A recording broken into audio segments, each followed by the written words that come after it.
Olá a todos, me chamo Vitor Hugo e irei apresentar o conteúdo de estaca de concreto pré-moldadas Mega. E meu colega Taylor irá apresentar as vibradas. Bem, temos como participantes do grupo o Anderson, o Bruno, o Telo e o Victor. E temos como nosso professor o Márcio Rodrigo. A Mega, ela também é conhecida como estaca de cravação, de reação ou estaca prensada. Ela é um tipo de estaca que possui peças de estruturas cravadas no solo com auxílio de um macaco hidráulico. Este equipamento aplica uma força na estrutura local da edificação, que nesse caso poderia ser um conjunto de vigas, lajes e paredes, e como reação, as peças são empurradas em direção contrárias e cravadas no solo, seguindo o princípio da terceira lei de Newton.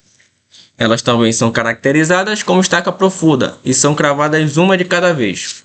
Como vocês podem ver aqui na imagem, temos aqui um exemplo de estaca Mega, onde elas são segmentadas, várias partes, e está sendo aqui causando um impacto bom para a estrutura, né? Causando um reforço.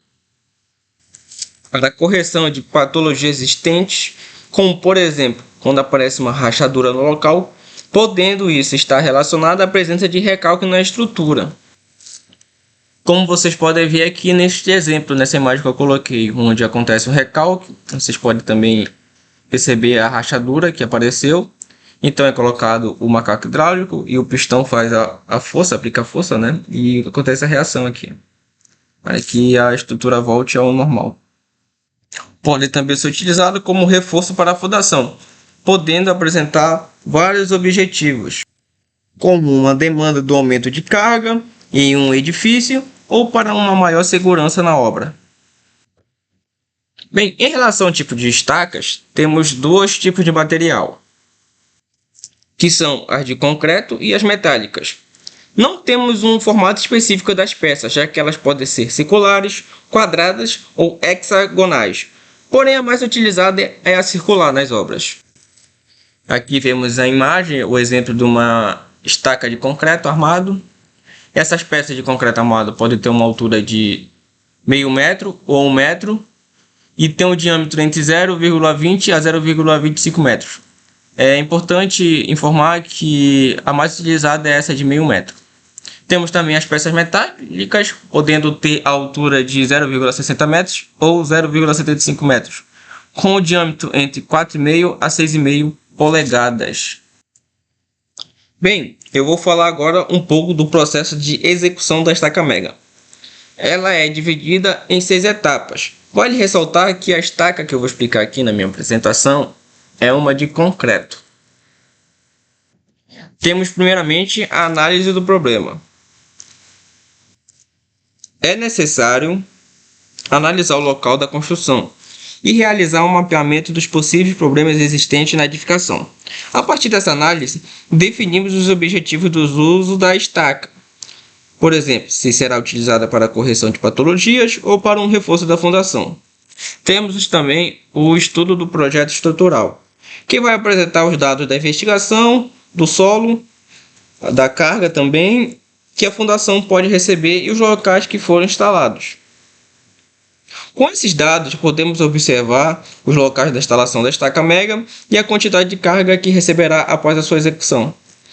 E é também importante salientar a escolha do macaco hidráulico, pois é fundamental observar se a capacidade máxima de carga do equipamento é suficiente para cavar as peças no solo. Bem, finalizando os estudos do terreno, do solo, onde iremos colocar as estacas, iremos para a parte da abertura da vala. É importante que essa abertura consiga posicionar o macaco hidráulico, as peças da estaca e também que as pessoas consigam operar neste local. Como vocês podem ver aqui na imagem, né? Tem a abertura da vala aqui, onde puderam conseguir operar tudinho. Aqui tem a estaca, aqui tem o que é chamado de almofada. É importante também salientar que no local da escavação tenha a presença da viga baldrame. A viga baldrame tem como função de receber carga da estrutura e transmitir os elementos de fundação. Caso a obra não tenha essa viga, podemos utilizar uma pequena viga pré-moldada que faz o papel da viga baldrame, pois ela pode fazer o contato com a alvenaria ou estrutura existente e assim distribuir os esforços sem danificar a obra. Bem, a partir de todos esses passos, começamos a cravação das estacas. Posicionamos a primeira peça, que será cravada no local especificado pelo projeto estrutural. Então, o macaco hidráulico é colocado sobre a peça e aplica-se uma força na estrutura. E como reação, a estrutura aplica a mesma força contra o equipamento, que é a força necessária para cravar essa peça no solo. Quando alcançamos o valor da carga de cravação, a força é cessada e é finalizada a primeira peça, e todo esse processo continua até atingir a profundidade necessária para estabilizar a fundação no local. Após a última peça ser cravada no solo, ela não entra em contato com a estrutura da construção, já que é deixado um espaço entre essas duas partes. Neste espaço posiciona-se o chamado travesseiro, que é um bloco de concreto armado sobre a estaca e em seguida encaixado algumas peças de concreto que terão função de cálcio ou duas estacas pequenas. Como vocês podem ver aqui na imagem, temos aqui o travesseiro e aqui é utilizada as duas estacas para fazer como cálcio. Essa conexão aqui é feita com o objetivo de distribuir a carga da estrutura de maneira uniforme até a estaca. Caso isso não ocorra, seria concentrada apenas no ponto de pequeno contato, e assim aumentando a pressão e prejudicando a estrutura. Após tudo isso, para finalizar o processo, o macaco hidráulico é retirado e é realizado o fechamento da vala. Agora eu vou falar um pouquinho das vantagens da estaca Mega. Ela é realizada em locais pequenos e também de difícil acesso para reforço das estruturas. Ela também causa baixas vibrações e ruídos, que reduz o risco de instabilidade nas fundações. Após a realização, há um aumento instantâneo da segurança na obra, que está sendo reforçado. Há também a ausência de sujeira, já que não se faz uso de água, consequentemente não forma lama. Como ela é utilizada para a correção de patologias ou reforço da fundação, é possível realizar essas tarefas sem a necessidade de fazer demolições. Temos também as desvantagens. A possibilidade da execução demorar muito tempo por conta da complexidade da operação e também o uso de mão de obra especializada, que encarece o serviço. Bem, como podemos observar, a estaca Mega é um importante meio de recuperação de estruturas para não demolição, também para o conceito de recalques, ou até mesmo para reforço de estruturas que foram alteradas em seu cálculo por aumento de carga, sendo assim muito utilizada e importante no meio da engenharia civil. Bom, eu vou falar um pouco sobre o método de vibração. É uma das tecnologias que vem ganhando cada vez mais espaço nos serviços de gravação de estacas metálicas em obras de construção civil, especialmente com estacas de prancha. É o método de gravação por vibração. Bom, o processo de gravação de estacas por vibração consiste em quebrar a estrutura do solo por meio de um uso de um equipamento chamado martelo vibratório, que permite a penetração das camadas mais profundas. A vibração também reduz o atrito entre o solo e a estaca. Vou falar um pouco sobre as vantagens. A vantagem da tecnologia de gravação por vibração é tornar todo o processo muito mais rápido e proporcionar mais conforto acústico na obra, já que não vai precisar estar batendo e só vai ser o barulho da vibração no solo. E ainda mais que tem um baixo impacto gerado pelos martelos vibratórios e que o risco de fissuras e trincas nas edificações próximas é eliminado. Bom, eu vou explicar um pouco sobre o que é o martelo vibratório. Bom, nos martelos vibratórios acoplados em escavadeiras, que são utilizados pelo triferro. O funcionamento desse equipamento ocorre por meio de princípio de eixos excêntricos com peso. Esses eixos são girados por meio de motor hidráulico em direções opostas, como vocês podem observar na figura 1.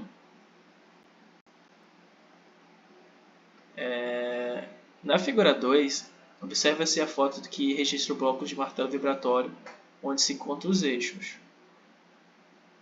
Com o princípio dos eixos excêntricos com peso relacionado em direções opostas, anula-se as forças horizontais, gerando forças verticais que são transmitidas em forma de vibrações para as estacas. Em vibração, as estacas acabam quebrando a estrutura do solo, conseguindo assim penetrar as camadas adjacentes. A figura 3 aqui mostra, em tese, como vai funcionar essas vibrações. Pode ver que por meio de vibrações ela vai entrando no solo até ela ser acoplada. Bom, vou falar um pouco sobre o comportamento do martelo vibratório. Bom, o martelo vibratório se comporta melhor em alguns tipos de solo, como saibro e areia com grãos arredondados, e solos moles com baixa plasticidade. Já os desfavoráveis em saibro ou areia de grãos com arestas e angulosas, argilosos duros, areias finas e argilas rígidas, não saturadas, o equipamento tem sua performance reduzida, porque esse tipo de solo absorve a energia de vibração. Mas de qualquer forma, nada impede a utilização do martelo vibratório também em locais que apresentam essas características. É válido ainda destacar que o bom funcionamento do martelo vibratório é definido por diversos parâmetros. Os parâmetros principais são o momento excêntrico e as revoluções máximas por minuto, que é o que eu vou explicar um pouco mais sobre o funcionamento do martelo vibratório. O momento excêntrico são as massas excêntricas que giram em eixo com peso definido dentro do martelo, conforme a figura 4 que está na imagem. Esse momento excêntrico é uma medida de desequilíbrio entre as massas que resulta na vibração emitida pelo martelo vibratório. Tal parâmetro é constante e não depende do solo, da estaca ou da aplicação. Os eixos de vibrador são locomovidos por motores hidráulicos, o que define um outro parâmetro, as revoluções máximas por minuto, o RPM. O desempenho desse parâmetro vai depender do tipo de solo ou da estaca, já que quando houver maior resistência, o martelo não conseguirá manter o RPM constante. Outros parâmetros que influenciam no funcionamento do martelo são a amplitude, a massa dinâmica e a força centrífuga. A amplitude é o curso vertical percorrido durante uma revolução completa da massa excêntrica e é diretamente influenciada pelo momento excêntrico. Ela também é uma medida de desempenho do vibrador, sendo que tal medida determina a capacidade de romper e superar o atrito entre a estaca e o solo. A massa dinâmica do martelo vibratório é a parte que emite a vibração acoplada à parte estática do vibrador por coxis, elastômetros, que são os elastômetros. Nesse mecanismo, a força centrífuga é diferente influenciada pelo momento excêntrico e pela rotação do martelo vibratório. E essa foi a apresentação.